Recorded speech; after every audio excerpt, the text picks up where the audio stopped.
Dieu de paix, de grâce, de gloire, du salut, je te rends des actions de grâce pour ton amour, pour ta miséricorde sur nous.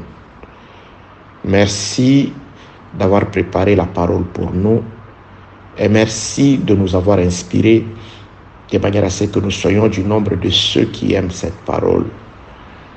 Pas seulement de ceux qui aiment la parole, mais de ceux à qui il a été donné de pratiquer, de marcher selon cette parole. Merci pour le souffle de vie. Merci pour ta grâce sur moi, sur mon frère et ma soeur.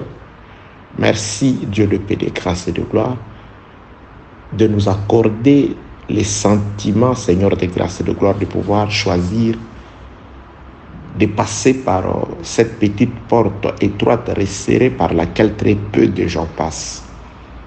Merci Dieu de paix, de grâce et de gloire de nous avoir donné la force au Seigneur Jésus-Christ, de nous maintenir debout, de persévérer, de rester toujours attachés à la bonne parole selon qu'elle a été enseignée par les apôtres. Merci Jésus-Christ de Nazareth de nous avoir choisis de manière à ce que nous soyons du nombre de ceux envers qui tu t'adresseras chaque jour jusqu'au jour où tu viendras nous chercher. C'est que je te demande, Dieu de paix, de grâce et de gloire, pour que tu nous parles. Car ta parole, Seigneur Jésus-Christ, c'est ça la véritable lampe qui nous conduit. Tu nous as interdit d'appeler qui que ce soit directeur sur la terre, car Jésus-Christ est le seul directeur de notre existence. Viens nous diriger par ta parole, Jésus-Christ de Nazareth. Je n'aimerais pas qu'un homme nous enseigne, je n'aimerais pas qu'un homme nous instruise, car l'homme est limité. Mais toi qui connais là où nous devons aller, là où nous sommes allés, nous sommes en train de partir, viens nous montrer les chemins. Viens servir de guide et de directeur pour nous. Nous avons besoin de toi. Nous avons besoin de toi, Dieu de paix, de grâce et de gloire. Nous voulons passer du temps avec toi. Laisse que ce soit toi qui puisse être là pour nous instruire une fois de plus, pour nous enseigner, pour nous corriger, pour nous censurer, pour nous instruire, pour nous exhorter. Nous en avons besoin, Dieu de paix, de grâce et de gloire. Que le Saint-Esprit nous conduise. Que la grâce de Dieu surabonde sur nous. Souviens-toi de tes serviteurs où ils sont. Souviens-toi de ton peuple, Dieu de paix, de grâce et de gloire. Laisse que nous puissions écouter tes promesses et que nous puissions les comprendre, Seigneur, et que la force nous soit accordée par le Saint-Esprit de pouvoir demeurer, persévérer dans les promesses, de manière à ce que nous puissions vivre l'accomplissement de la promesse, c'est-à-dire la rencontre avec toi et le retour au point initial. Que la paix, la grâce et la miséricorde de Dieu nous accompagnent. Au nom de Jésus-Christ. Amen. Très chers compatriotes célestes, il nous a été donné, il nous a été inspiré par Dieu de pouvoir partager sur la parole de Dieu dans un thème, l'exode de bois. Depuis Tyr jusqu'à Sidon. Non. Exode de bois depuis Tyr jusqu'à Japhos. Donc le voyage de bois, le déplacement de bois depuis la ville de Tyr jusqu'au port de Japhos. Pour ceux qui ont l'habitude de nous suivre, ils savent que je suis en train de tenir une promesse. Je crois avoir dans des enseignements frôlés et sur ce que nous allons dire sur le voyage de bois et avoir promis de pouvoir revenir sous forme d'enseignement, parler en détail sur ce qui est écrit dans le second livre des Chroniques concernant le déplacement de bois depuis le pays de Tyr jusqu'à Jérusalem en passant par les ports de Japhos. Vous nous avez appelé, vous nous avez rappelé cette promesse. Vous faites bien de le faire toujours. le bien-aimé nous ont appelés, nous ont écrit pour se plaindre de ces temps où nous avons passé sans nous adresser à vous à travers les enseignements. Et vraiment que Dieu vous bénisse. Cela prouve une fois de plus l'amour que vous avez, pas seulement pour nous, mais pour la parole de votre Dieu. Et je comprends par cela combien ça vous manque lorsque, et en tout cas, nous passons du temps sans pour autant vous alimenter ou nous alimenter, car il m'arrive aussi d'être alimenté quand il m'est donné de pouvoir nous parler. Que la paix, la grâce et la miséricorde de Dieu soient avec vous au nom de Jésus-Christ. L'exode de bois depuis le pays de Tyr jusqu'au port de Jaffo.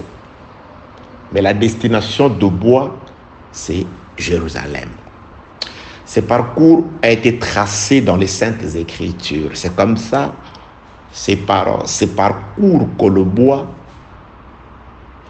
devait quitter Tyr, son lieu de naissance ou sa plantation, les pays où le bois ont été plantés, la plantation, le pays où le bois était attaché à terre, la terre d'attachement de bois, depuis ce pays jusqu'à Jérusalem, mais le parcours est divisé en deux, de Tyr jusqu'à Jaffo et de Jaffo jusqu'à Jérusalem. Le frère Paul dit quelque chose, laissez-moi lire.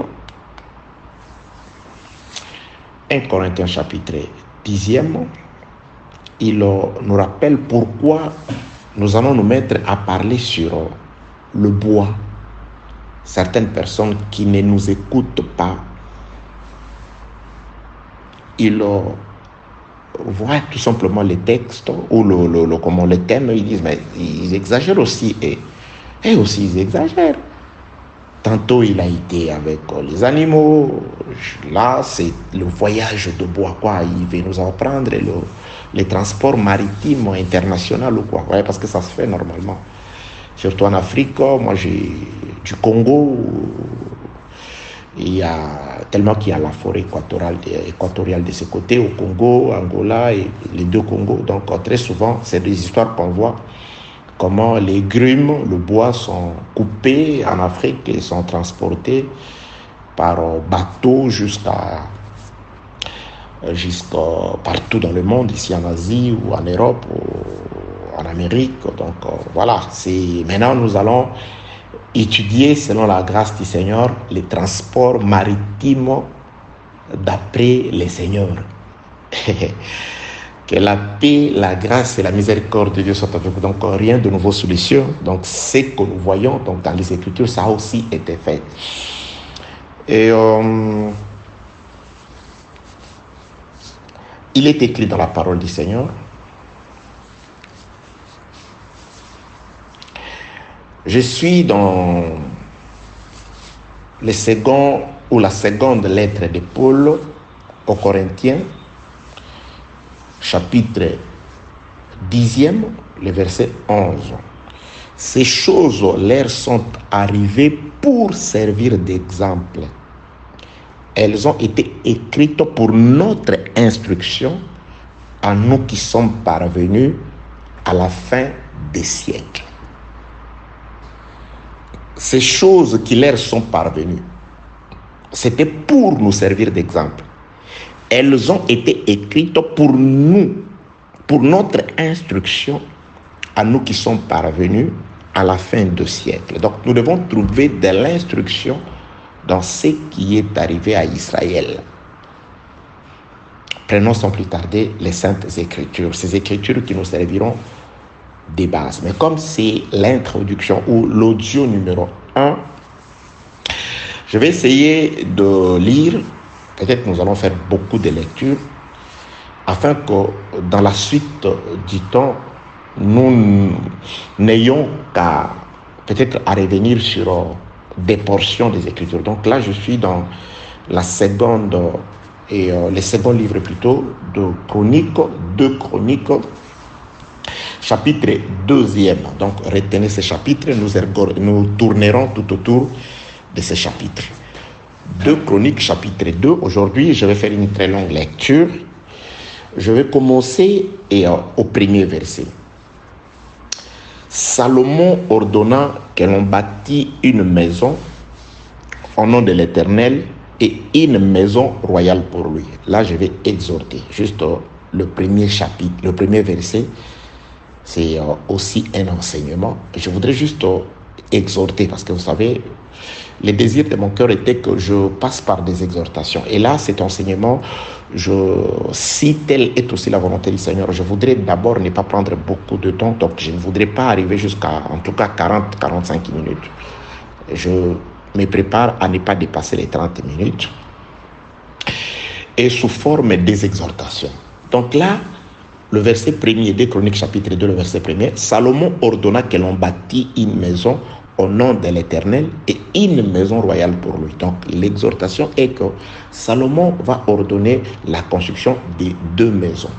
La maison de Dieu, ce qui est obligatoire, afin que s'accomplisse ce qui est écrit par Jésus-Christ quand il a dit « Recherchez premièrement la maison royale ». C'est pourquoi la primauté, la priorité, c'est la maison royale. Donc Salomon doit d'abord commencer par bâtir ou faire descendre les ciels sur la terre.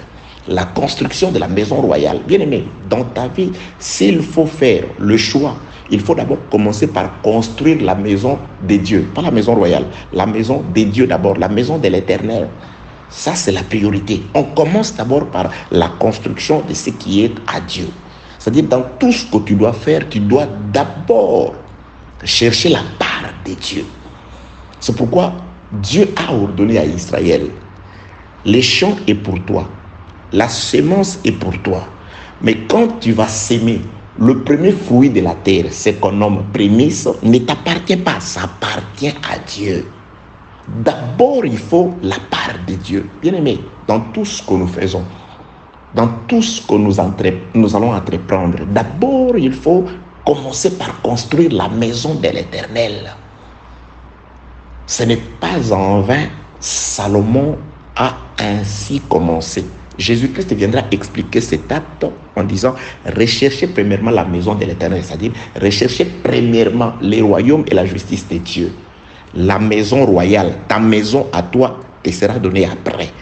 Donc si Salomon bâtit d'abord la maison pour Dieu, Dieu lui accordera tout ce dont il faudra pour se bâtir sa propre maison. Donc, on recherche d'abord la parole de Dieu, la part de Dieu. Que dois-je d'abord donner à Dieu?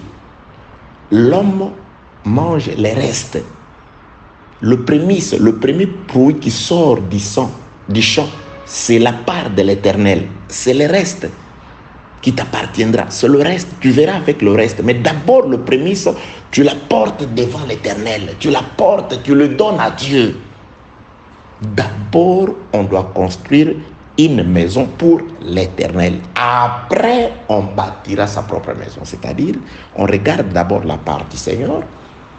Je me rappelle de nous quand on était des enfants.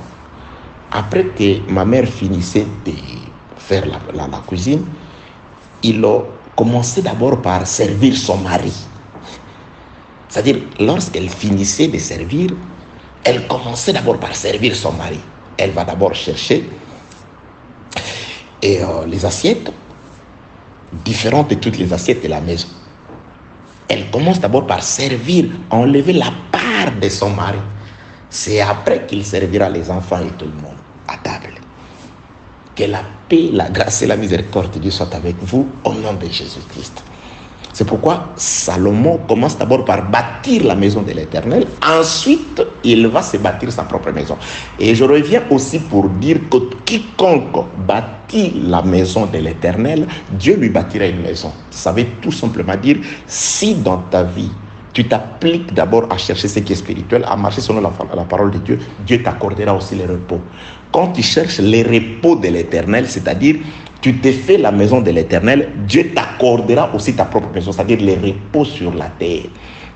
pour accomplir la prière de David qui dit « J'ai été jeune, j'ai vieilli, je n'ai jamais vu quelqu'un qui a bâti d'abord une maison pour l'Éternel et demeurer un SDF, c'est-à-dire manquer une maison pour lui. » Donc, en quelque sorte, le psalmiste dit « J'ai été jeune et j'ai vieilli, je n'ai pas vu un juste abandonné, ni sa postérité mendiant le pain. » Donc, ça, ce sont des dérivés des Chroniques chapitre 2, le verset 1er. Salomon ordonna que l'on bâtit une maison au nom de l'Éternel et une maison royale pour lui. Donc il commence d'abord une maison au nom de l'Éternel et le reste lui sera donné par-dessus. Que la paix, la grâce et la miséricorde de Dieu soient avec vous au nom de Jésus-Christ.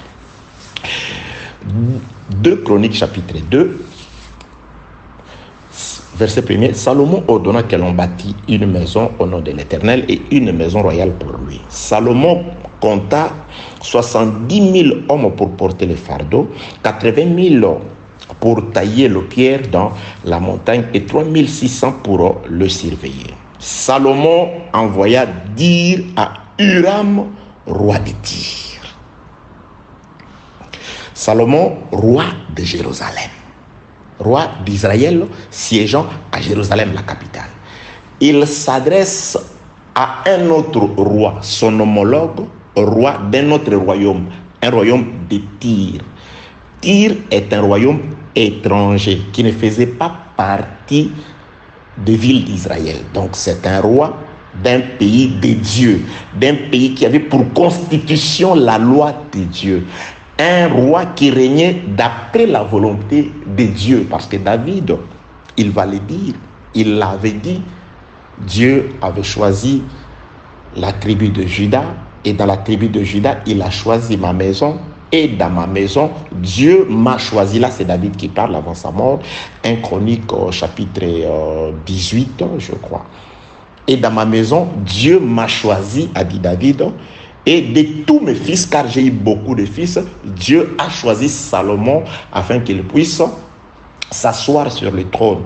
Et Dieu a dit, il sera pour moi un fils et je serai pour lui un père. Donc David, plutôt Salomon, c'est un roi d'après la volonté de Dieu. Que la paix, la grâce et la miséricorde de Dieu soient avec vous.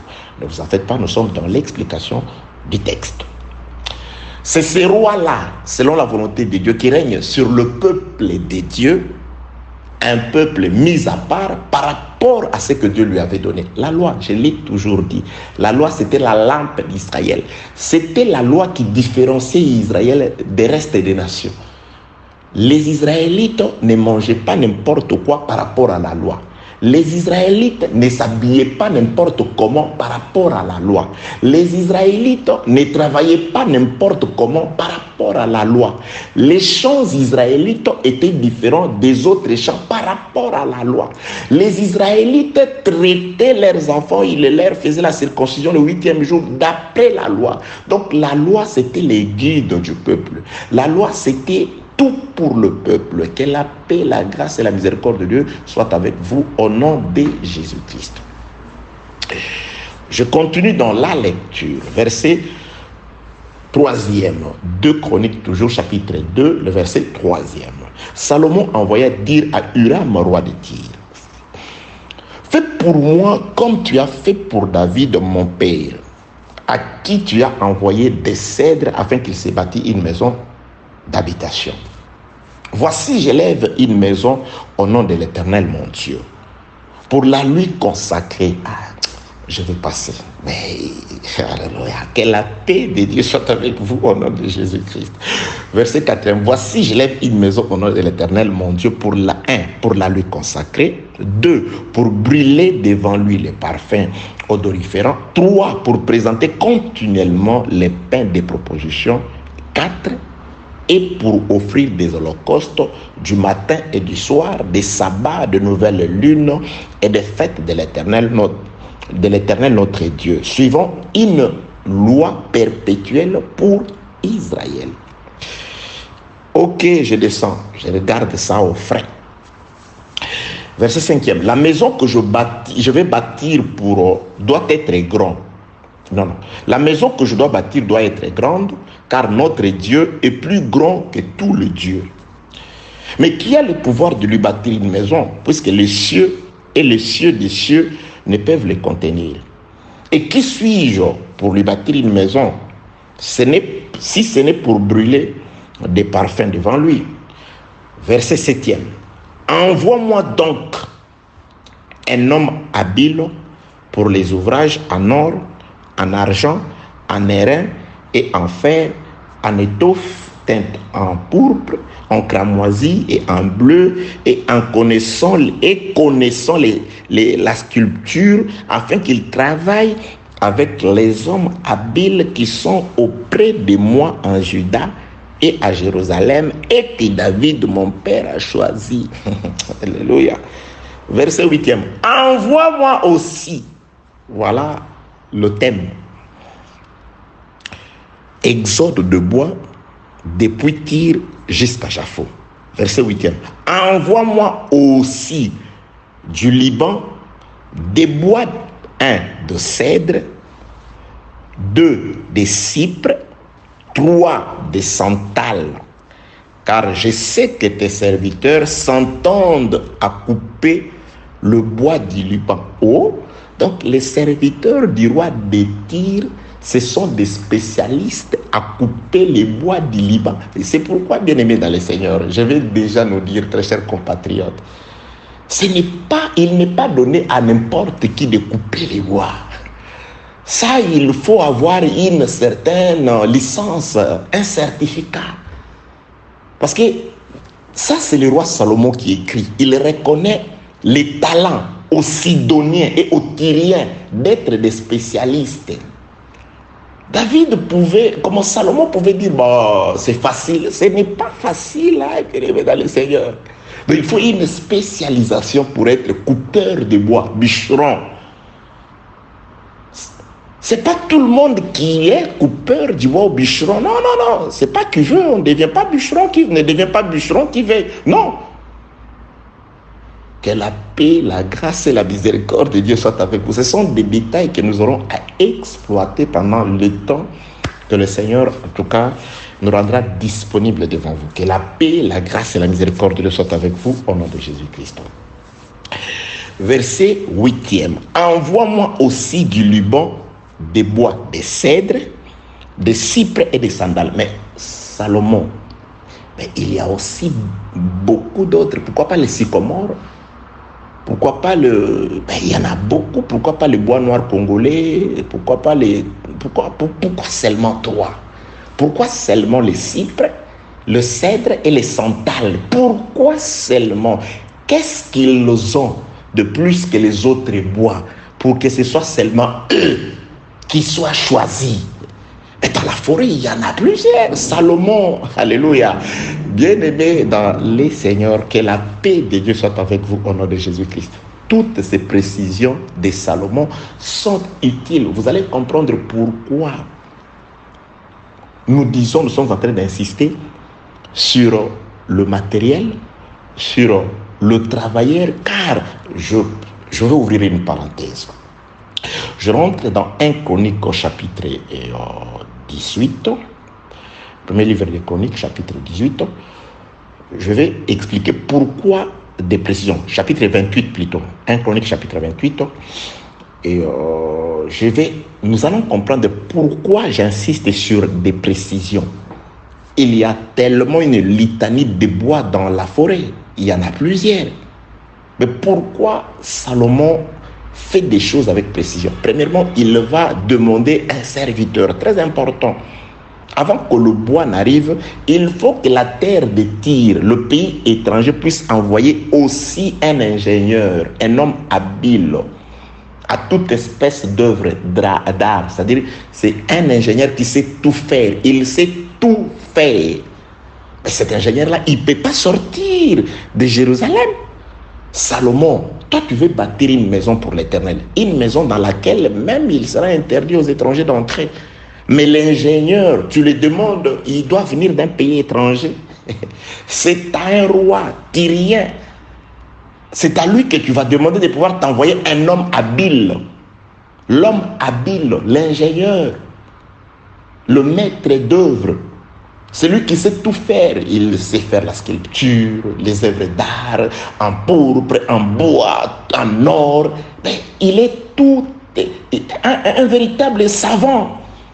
Y en avait-il pas des savants là-bas chez les enfants de Dieu à Jérusalem? Il faut que les savants viennent de Tyr. Mais pourquoi Salomon te dit ces choses? Et les bois, il n'y en a pas. En Israël, il n'y avait pas une forêt qui puisse vraiment fournir du bois de cèdre, les cyprès, les santales. Il n'y en avait pas, Salomon. Pourquoi faire recours dans le pays des païens où tout est souillé là-bas? Cet homme qui doit sortir, ben, c'est un païen. Et de là, comment dirais-je, qu'est-ce que je dis? Et le bois ben, c'est des bois impurs. Alléluia. De chez les païens doit sortir un ingénieur, et de chez les païens un ingénieur conducteur des travaux, et de chez les païens doivent sortir les 3 espèces de bois attendus à Jérusalem pour la construction de la maison de l'Éternel. Pourquoi, Salomon, tu fais ça? La réponse, 1 Chronique chapitre 28, verset 19. Là, c'est Salomon qui parle. Et plutôt, c'est David qui parle. Je m'excuse. David parle avant de mourir. Là, il parle. Il dit, 1 Chronique chapitre 28, verset 19. C'est par un écrit de sa main, dit David, que l'Éternel m'a donné l'intelligence de tout cela, de tous les ouvrages de ces modèles. Je reprends l'écriture. C'est par un écrit de sa main, dit David, que l'Éternel m'a donné l'intelligence de tout cela et de tous les ouvrages de ces modèles. Donc, c'est que Salomon fait, il l'a reçu de son père.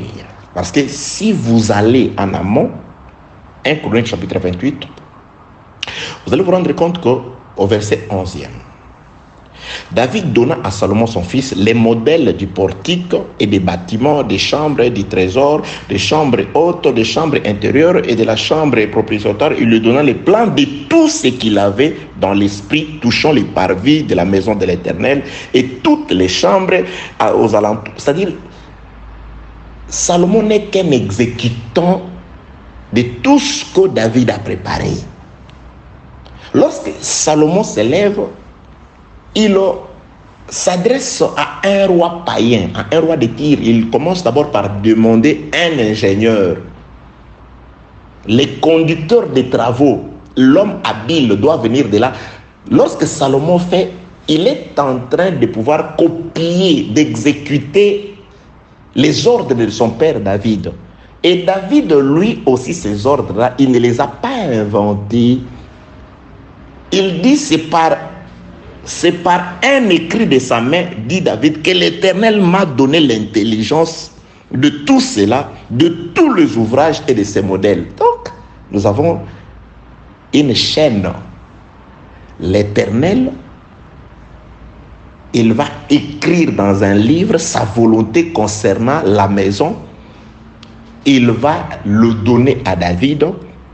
David, ne pouvant pas accomplir cette volonté parce que c'était un homme de guerre, David va charger ce qu'il a reçu de l'Éternel. Il va aussi le remettre à son fils. Donc, Salomon, c'est l'exécutant de la volonté de l'Éternel exprimée à David. Que la paix, la grâce et la miséricorde de Dieu soient avec vous au nom de Jésus-Christ. Le thème, c'est l'exode de bois depuis Tyr jusqu'à Jérusalem en passant par Jaffo. Alors nous sommes en train de comprendre, parce que ces ordres-là, il y a le territoire israélite rempli d'hommes intelligents, sages. Mais pourquoi Salomon, toi-même d'ailleurs tu es sage? Dans ta sagesse, c'est à Tyr, c'est chez le païen, c'est vers un roi païen que tu vas demander de t'envoyer l'homme habile, les conducteurs des travaux pour la construction de la maison sainte de Dieu sur la terre. Un modèle qui a été dicté par Dieu à David par écrit. C'est par écrit, de sa main. Donc les temples étaient le reflet de la volonté de Dieu. Dieu a écrit. Là, c'est David qui parle. C'est par un écrit de sa main, dit David, que l'Éternel m'a donné l'intelligence. Dieu, il écrit tous les plans. Il écrit les travailleurs. Il écrit la façon dont les matériaux ou les matériels seront acheminés depuis Tyr jusqu'à Japheth. C'est-à-dire, ce que nous allons étudier, c'est l'expression de la volonté de Dieu, écrite par Dieu lui-même, par sa main, et cette expression de sa volonté remise à David, que David va remettre à Salomon, et que Salomon va faire exécuter. Salomon va visibiliser la pensée de Dieu remise à l'homme de David, en quelque sorte. Jésus-Christ vient matérialiser aujourd'hui la pensée de Dieu remise à Moïse. Lorsque la loi disait, Jésus-Christ vient manifester cela, que la paix, la grâce et la miséricorde de Dieu soient avec vous. Dieu parle à Moïse, il lui donne la loi, et Jésus-Christ vient aujourd'hui concrétiser ce qui était spirituel, ce qui était invisible aujourd'hui. Nous le voyons en Jésus-Christ. Paix, grâce et miséricorde de Dieu sur vous, au nom de Jésus-Christ. Je suis retourné dans 1 Chronique chapitre 28, verset 19, pour nous dire que tout ce que nous allons étudier n'émane que de la volonté de Dieu, qu'il a mise par écrit et remise à David. David, n'étant pas digne de bâtir la maison à cause des sangs qu'il a coulés par des guerres, par des multiples guerres, c'est son fils qui vient exécuter cela. Que la paix de Dieu soit avec vous au nom de Jésus-Christ. Retournons dans 2 Chroniques, chapitre 2, le verset 8e. Envoie-moi aussi du Liban. Là, c'est, je crois que vous n'avez pas oublié, c'est David, et plutôt c'est Salomon qui s'adresse à Huram, le roi de Tyr, un roi païen. C'est une conversation entre deux rois. Envoie-moi aussi du Liban, de bois de cèdre, de cypre, de santal. Vous allez comprendre par la suite pourquoi seulement ces trois bois. Car je sais que tes serviteurs s'entendent à couper le bois du Liban. Voici mes serviteurs seront avec les tiens. Donc j'aime la précision de Salomon. Salomon c'est, oui, Blanchard, toi tu peux facilement couper le bois, mais tu ne couperas pas seul. Tu dois être accompagné de mes serviteurs. Donc les Tyriens, lorsqu'ils coupaient le bois, ils n'étaient pas seuls. Il y a eu un mélange parmi les travailleurs. Il y a des serviteurs qui sont partis de Jérusalem, qui sont serviteurs de Salomon, qui doivent se joindre aux serviteurs tyriens dans le pays de Tyr. Donc dans le pays de Tyr, dans la forêt, nous avons deux catégories de serviteurs. Nous avons des spécialistes tyriens, mais qui sont accompagnés des étrangers qui viennent du pays d'où le bois doit aller. Les bois doivent aller à Jérusalem après qu'ils seront coupés. Mais de Jérusalem, déjà, des serviteurs descendent. Et ceux qui descendent de Jérusalem, d'auprès de Salomon, doivent travailler avec les serviteurs païens, les Tyriens. Donc les Tyriens ne travaillent pas seuls. Mais aujourd'hui, vous allez comprendre parfois, vous voyez quelqu'un couper le bois, mais il est seul. Je me dis, mais cet homme, il travaille seul. Tu regardes autour du monsieur, tu ne trouves personne du millier d'entre les serviteurs de Salomon. Mais monsieur, tu travailles seul. Non, même si je travaille seul. Non, tu ne peux pas couper les bois seul. Il doit y avoir des inspecteurs, c'est-à-dire que tu dois être associé aux serviteurs de Salomon, parce que c'est lui qui désire le bois, c'est Salomon. Tu peux être spécialiste, tyrien, sidonien. La réputation des Tyriens était connue, que c'était des spécialistes en matière de bûcherons. C'était des bûcherons excellents. Mais quelle que soit leur excellence, ils devraient être accompagnés des serviteurs qui sont descendus de Jérusalem. Vous allez comprendre par la suite. Que Dieu vous bénisse au nom de Jésus-Christ. Et il n'y a pas que le serviteur. Même Hiram, je remonte un tout petit peu. Verset 7. 2 Chroniques chapitre 2 verset 7. Envoie-moi donc un homme habile pour les ouvrages, en or, en argent, en airain, et en fer, en étoffe, teinte en pourpre, en cramoisi et en bleu, et connaissant la sculpture, afin qu'il travaille avec les hommes habiles qui sont auprès de moi en Juda, à Jérusalem, que David, mon père, avait choisi. Même Hiram plutôt, même le serviteur, l'homme habile qui doit venir. Bien aimé, il y a toujours une association. Hiram, bon, tu vas venir de Tyr. C'est toi qui seras l'ingénieur. Parce que tu es un homme habile. Tu te connais dans la sculpture, dans l'art, comment traiter les étoffes, tailler le bois, toutes ces choses-là. Mais tu ne seras pas seul. Tu ne peux pas travailler seul. Donc, nous avons l'homme habile, l'ingénieur qui vient de Tyr, qui sera associé aux gens qui sont avec Salomon. Mais les gens qui sont avec Salomon, attention, c'est des gens qui avaient aussi travaillé avec son père, avec David. Aïe, aïe, aïe. Oui, bien aimé, c'est très important ces associations-là.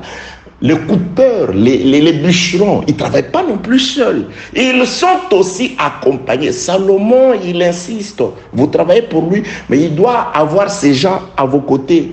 Tu ne travailles pas seul. Parce que c'est Salomon qui connaît l'usage de ces bois. Toi, tu travailles, tu auras ton salaire. Mais tu dois être accompagné. C'est pourquoi il y a des gens qu'on voit travailler seuls. C'est là où on comprend qu'ils n'ont pas de mandat. Ils n'ont pas été mandatés, ils n'ont pas été envoyés. Parce que si Salomon te demande de travailler, il va te faire accompagner des gens qui sortent de lui. On verra le visage des Tyriens et on verra avec toi le visage des gens qui viennent de Jérusalem. Que la paix soit avec vous au nom de Jésus-Christ. Aujourd'hui, c'est juste l'explication du texte. Je descends verset 9. Que l'on me prépare du bois en abondance, car la maison que je vais bâtir sera grande et magnifique. Je donnerai à tes serviteurs. Ça, c'est là où j'aime Salomon. Salomon, ce n'est pas quelqu'un qui fait travailler gratuitement les serviteurs, non. Quand il engage quelqu'un, quand il embauche quelqu'un pour travailler à son service, il prévoit toujours un salaire. Salomon détermine les travail, les conditions de travail, ainsi que les salaires. À moins que tu te dises, non, moi je n'aime pas ces salaires-là. Mais il définit déjà les salaires à l'avance. Verset 10. Je donnerai à tes serviteurs qui couperont, qui abattront le bois, 20 000 corps de froment foulés, 20 000 corps d'orge, 20 000 battes de vin et 20 000 battes d'huile. Huram, roi de Tyr, répondit dans une lettre qu'il envoya à Salomon. C'est parce que l'Éternel aime son peuple qu'il t'a établi roi sur eux. Maintenant, la réponse d'Huram par rapport à la requête du roi Salomon, du roi qui règne selon la volonté de Dieu. Il a adressé une requête au roi d'un pays étranger, Tyr. Maintenant, le roi de Tyr va répondre à Salomon. Il dit, premièrement, avant toute chose, c'est parce que Dieu aime son peuple qu'il a établi Jésus-Christ sur lui. Alléluia, à Salomon. Alléluia. Verset 12e. Huram dit encore, béni soit l'Éternel, le Dieu d'Israël, qui a fait les cieux et la terre, de ce qu'il a donné au roi David un fils sage, prudent et intelligent, qui va bâtir une maison à l'Éternel et une maison royale pour lui. Vous voyez, qui va bâtir une maison à l'Éternel, chercher premièrement le royaume des cieux. Et Dieu, quand il cherche premièrement le royaume des cieux, et une maison royale, une maison de repos pour lui, pour toi viendra. Approchez-vous de Dieu, a dit le frère Paul, et l'Éternel Dieu s'approchera de vous. Verset 13e. Maintenant, il répond à la requête. Je t'envoie donc un homme habile et intelligent. Voilà les païens qui doivent sortir de Tyr. Ouram-Abi, voilà comment il s'appelle, Ouram-Abi. Mais pour Ouram-Abi, aujourd'hui, je parle des voyages. Mais je peux revenir pour parler d'Ouram-Abi. Ouram-Abi, fils d'une femme d'entre les filles de Dan. Oh, elle est chez les Tyriens, au pays des païens. Il vient comme Tyrien, comme un étranger. Mais en soi, il a les sangs israélites parce qu'en lui coule les sangs danites. Sa maman, c'est une danite de la tribu de Dan, une des filles d'Abraham, sa maman. Je t'envoie donc un homme habile et intelligent. Verset 13, verset 14. Ouram-Abi, fils d'une femme d'entre les filles de Dan, et d'un père tyrien. Il est habile pour les ouvrages en or, en argent, en airain et en fer, en pierre et en bois, en étoffe teinte en pourpre et en bleu, en étoffe de byssus et de carmin, et pour toute espèce de sculpture et d'objets d'art qu'on lui donne à exécuter. Il travaillera avec tes hommes habiles, avec les hommes habiles de mon Seigneur David, ton père. Oui, quelle que soit son intelligence, mais il sera accompagné toujours des hommes de David, le père de Salomon. C'est pourquoi l'homme habile, Jésus, le véritable ingénieur, conducteur des travaux, Jésus-Christ de Nazareth, quand il a travaillé, pour montrer qu'il n'était pas seul, il disait toujours, afin que s'accomplisse. N'avez-vous pas lu ce que David a dit? Afin que s'accomplisse, c'est-à-dire Jésus-Christ, dans sa marche, il disait qu'il n'était pas seul. Il avait les serviteurs de Moïse, David comme père, Moïse. Jésus-Christ travaillait toujours, les prophètes étaient là. Jérémie, Esaïe a dit pour ce peuple, Job, c'est-à-dire Jésus-Christ était là pour dire que je vais construire, mais je ne travaille pas seul. Mais ok. Maintenant que mon Seigneur David envoie, verset 15, à ses serviteurs les froment, l'orge, l'huile et le vin dont il a parlé, et nous couperons le bois du Liban autant que tu en auras besoin. Nous te les expédierons par mer en radeau jusqu'à Jaffo et tu les feras monter à Jérusalem. Verset 16, c'est ça le voyage des bois. Là, en amont, je nous ai expliqué tout ce qui va encadrer ces voyages, précéder ces voyages et encadrer ces voyages, les parcours de bois. Verset 16e, 2 Chroniques chapitre 2. Et nous couperons des bois du Liban autant que tu en auras besoin. Ça aussi, c'est une brèche. En tout cas, Dieu permettra que nous puissions l'exploiter. Le nombre de bois ne dépend pas des coupeurs, ne dépend pas des bûcherons, de ceux qui abattent le bois. Mais le nombre de bois dépendra de Salomon, autant que tu en voudras. C'est-à-dire, bien aimé, il y a des personnes qui croient que le nombre de bois, des personnes qui partiront, ne dépend pas de nous qui enseignons, mais dépend plutôt de celui qui a besoin d'eux pour la construction de son temple là-bas, à Jérusalem céleste. Celui qui connaît le nombre de sauvés, c'est Dieu.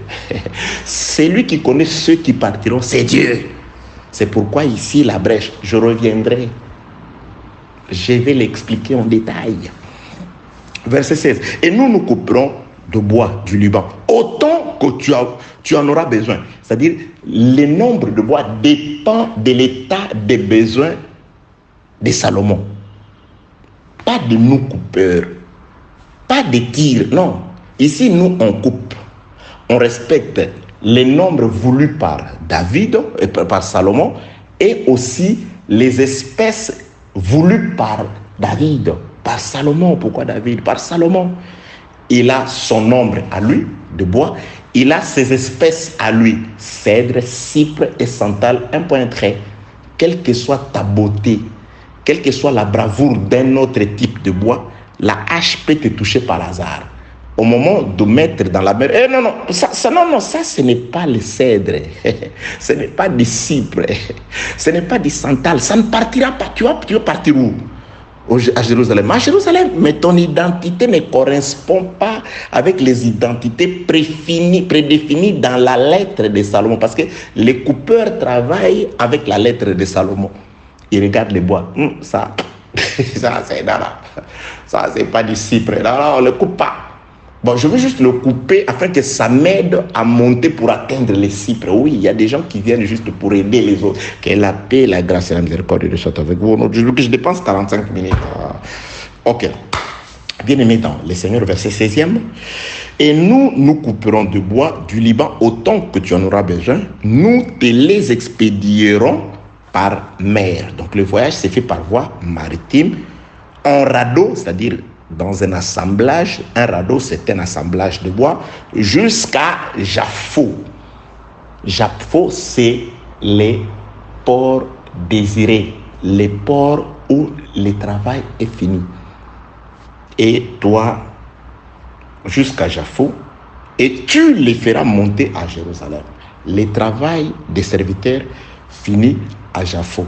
À Jaffo, là, c'est Salomon qui fait monter. Il sait comment il va faire monter les bois. Là, de Jaffo à Jérusalem, là, c'est l'intelligence de Salomon.